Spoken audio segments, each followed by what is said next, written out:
Hello guys, welcome back to another video. तो guys, Borosil renewables की financial year 2023 की first quarterly result out हो चुकी है। तो गाइस, इस वीडियो में हम लोग यही देखेंगे कि कंपनी ने जून क्वार्टर में कैसी परफॉर्म की है, क्या क्या पॉइंट्स इंप्रूव हुई है एंड कहाँ कहाँ पे कंपनी ने डिटोरिएट की है, और कंपनी के फंडामेंटल्स भी चेक करेंगे और देखेंगे कि क्या ये कंपनी पैसे लगाने लायक है या नहीं। उसके साथ साथ हम लोग कंपनी के टेक्निकल्स के बारे में भी डिस्कस करेंगे। तो गाइज, बिना टाइम वेस्ट के कंपनी की फंडामेंटल एनालिसिस करते हुए वीडियो को शुरू करते हैं। तो गाइज, अगर इस कंपनी के बिजनेस के बारे में डिस्कस करें तो ये company extra clear pattern glass and low iron solar glass की मैन्युफैक्चरिंग करती है। ये company both BSc and NSC में लिस्टेड है। और अगर इस कंपनी के कुछ इंपॉर्टेंट फिगर्स के बारे में डिस्कस करें तो 7993 करोड़ की है कंपनी की मार्केट कैप, 51.1 की पी है जो कि बहुत ही ज़्यादा हाई है, 27.2% है कंपनी की ROCE एंड 23.7% है कंपनी की return on equity. Last 6 months की रिटर्न नेगेटिव में जा चुकी है, नेगेटिव बाई 3.32%। एंड लास्ट 3 साल की जो सेल्स ग्रोथ है वो अप्रॉक्सीमेटली 44% के आसपास निकल के आ रही है, जो कि 3 साल की कंपेरिजन में ज़बरदस्त है। कंपनी अभी बुक वैल्यू से बहुत ही ज़्यादा ऊपर ट्रेड कर रही है। ये कंपनी आप लोगों को डिविडेंड देती नहीं है एंड फेस वैल्यू 1 रुपये की है। अभी अगर इस कंपनी की जून क्वार्टरली की रिजल्ट के बारे में डिस्कस करें तो गाइज, जून 2022 की क्वार्टर की अनऑडिटेड स्टैंडअलोन फाइनेंशियल रिजल्ट आप लोगों के सामने है। एंड यहाँ पे जितने भी सारे फिगर्स हैं वो सब लैक्स में दिया हुआ है, लेकिन डोंट वरी अबाउट इट, क्योंकि मैं हर एक फिगर्स को क्रोर्स में कन्वर्ट करने के बाद ही आप लोगों को बताऊंगा ताकि आप लोगों को भी समझने में आसानी हो। तो गाइज, सबसे पहले कंपनी की इनकम चेक करते हैं। तो जून 2022 की क्वार्टर में कंपनी ने अप्रॉक्सीमेटली 173 करोड़ की इनकम जनरेट किया है। और अगर ये मार्च 2022 की क्वार्टर एंड जून 2021 की क्वार्टर से कंपेयर किया जाए तो मार्च 2022 की क्वार्टर में कंपनी ने अप्रॉक्सीमेटली 182 करोड़ की इनकम जनरेट किया था एंड जून 2021 की क्वार्टर में अप्रॉक्सीमेटली 142 करोड़ की इनकम। तो ईयर ऑन ईयर बेसिस पे तो कंपनी ने एक हेल्दी पॉजिटिव इनकम ग्रोथ यहाँ पे दिखाई है, लेकिन क्वार्टर ऑन क्वार्टर बेसिस पे कंपनी की जो इनकम ग्रोथ है वो नेगेटिव में जा चुकी है। अभी अगर कंपनी की नेट प्रॉफिट मतलब प्रॉफिट आफ्टर टैक्स के बारे में डिस्कस करें तो जून 2022 की क्वार्टर में कंपनी ने अप्रॉक्सीमेटली 30 करोड़ की प्रॉफिट पोस्ट किया है। मार्च 2022 की क्वार्टर में कंपनी ने अप्रॉक्सीमेटली 46 करोड़ की प्रॉफिट पोस्ट किया था एंड जून 2021 की क्वार्टर में अप्रॉक्सीमेटली 40 करोड़ की प्रॉफिट। तो ईयर ऑन ईयर बेसिस पे and quarter on quarter basis पे दोनों में ही कंपनी की जो प्रॉफिट ग्रोथ है वो नेगेटिव में जा चुकी है। चलो, क्वार्टर ऑन क्वार्टर बेसिस का तो फिर भी समझ में आता है, क्योंकि वहाँ पे क्वार्टर ऑन क्वार्टर बेसिस पे कंपनी की जो इनकम ग्रोथ थी वो भी नेगेटिव में जा चुकी थी, लेकिन ईयर ऑन ईयर बेसिस पे कंपनी ने एक हेल्दी इनकम ग्रोथ दिखाने के बावजूद कंपनी की जो प्रॉफिट ग्रोथ है वो due to high expenses of this company negative में जा चुकी है। मतलब कंपनी की जितना इनकम ग्रो करी है उससे कहीं ज़्यादा कंपनी की एक्सपेंसेस ग्रो करी है in year on year basis, and इसी रीज़न की वजह से कंपनी की जो प्रॉफिट ग्रोथ है वो ईयर ऑन ईयर बेसिस पे नेगेटिव में जा चुकी है। मतलब प्रॉफिट मार्जिन कंपनी की कम हो गई है इन जून 2022 की क्वार्टर कंपेयर टू जून 2021। अभी अगर कंपनी की ईपीएस मतलब अर्निंग पर शेयर के बारे में डिस्कस करें तो ईपीएस की जो ग्रोथ है वो भी प्रॉफिट की तरह ही है, ये भी ईयर ऑन ईयर बेसिस पे and quarter on quarter basis पे दोनों में ही नेगेटिव में जा चुकी है।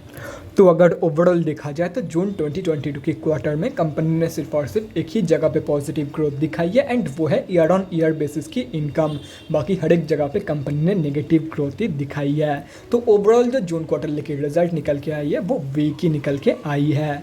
अभी अगर कंपनी के बैलेंस शीट के हेल्थ के बारे में डिस्कस करें, फाइनेंशियल ईयर 2022 में कंपनी की रिजर्व के साथ साथ डेट भी इंक्रीज हुई है, लेकिन अगर देखा जाए तो रिजर्व ज़्यादा इंक्रीज हुई है कंपेयर टू कंपनी की डेट। मतलब बैलेंस शीट की हेल्थ इंप्रूव हुई है इन FY 2022 एंड अगर ओवरऑल भी देखा जाए तो डेट की कंपैरिजन में डबल से भी ज़्यादा की पॉजिटिव रिजर्व मौजूद है कंपनी के पास। तो ओवरऑल जो बैलेंस शीट की हेल्थ है वो भी बहुत ही बढ़िया निकल के आ रही है। अभी अगर कंपनी के कैश फ्लोज के बारे में डिस्कस करें तो कैश फ्लोज की जो कंडीशन है वो भी इंप्रूव हुई है इन FY 2022। FY 2021 में कंपनी के पास पॉजिटिव 1 करोड़ की कैश फ्लोज मौजूद थी, जो कि अभी इंप्रूव होकर पॉजिटिव 9 करोड़ की हो गई है। और अगर कंपनी की शेयर होल्डिंग पैटर्न के बारे में डिस्कस करें तो जून क्वार्टरली की शेयर होल्डिंग पैटर्न आप लोगों के सामने है। जून की क्वार्टर में प्रमोटर्स ने सेलिंग करी है, बाकी FIIs एंड DIIs दोनों ने ही बाइंग करी है in June quarter and end of the quarter public से माल उठाया गया है। एंड अगर पब्लिक में देखा जाए तो एक ही बड़े रिटेलर की होल्डिंग है। एंड अगर ये कैलकुलेट करते हो तो इस कंपनी में हम अब जैसे छोटे मोटे रिटेलर की जो होल्डिंग है वो अप्रॉक्सीमेटली 31.13% के आसपास निकल के आ रही है। तो गाइस अभी कंक्लूजन पे आते हैं, क्या आप लोगों को इस कंपनी में पैसा लगाना चाहिए या नहीं।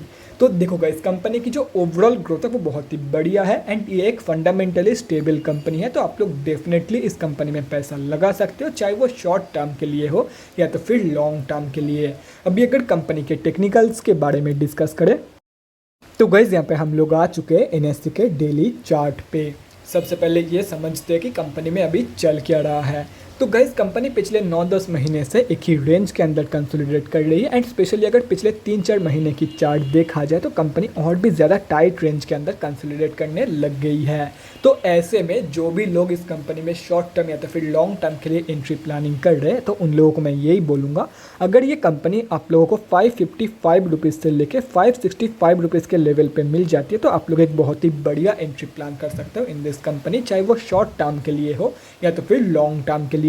और अगर कंपनी बाई चांस यहाँ तक की फॉल शो नहीं करती है तो एटलीस्ट ये कंपनी आप लोगों को 600 रुपये के नीचे तो मिल ही जाएगी। तो आप लोग 600 रुपये के नीचे एक बहुत ही बढ़िया एंट्री प्लान कर सकते हो अगर कंपनी यहाँ तक की फॉल शो नहीं करती है तो ही।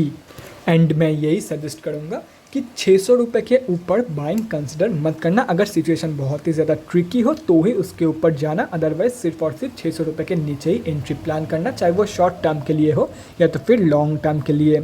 अभी अगर स्विंग ट्रेडर्स के बारे में डिस्कस करें तो guys simply wait for the breakout of this level. जब कंपनी इस लेवल के ऊपर मतलब 720 रुपये के ऊपर क्लोजिंग करेगी प्रॉपरली ऑन डेली बेसिस, उसके बाद ही आप लोगों को एक स्विंग ट्रेड इनिशिएट करना है for the first target of 833 rupees, second target होगा 919 रुपीज़ का एंड थर्ड टारगेट होगा 1005 रुपीज़ का। As simple as that. Important levels आप लोगों के सामने हैं एंड एक सेकेंड मैं ये लेवल भी मार्क कर देता हूँ। ये है 555 से लेकर 565 रुपीज़ के रेंज पे और ये रेंज है अप्रॉक्सीमेटली 600 रुपये के।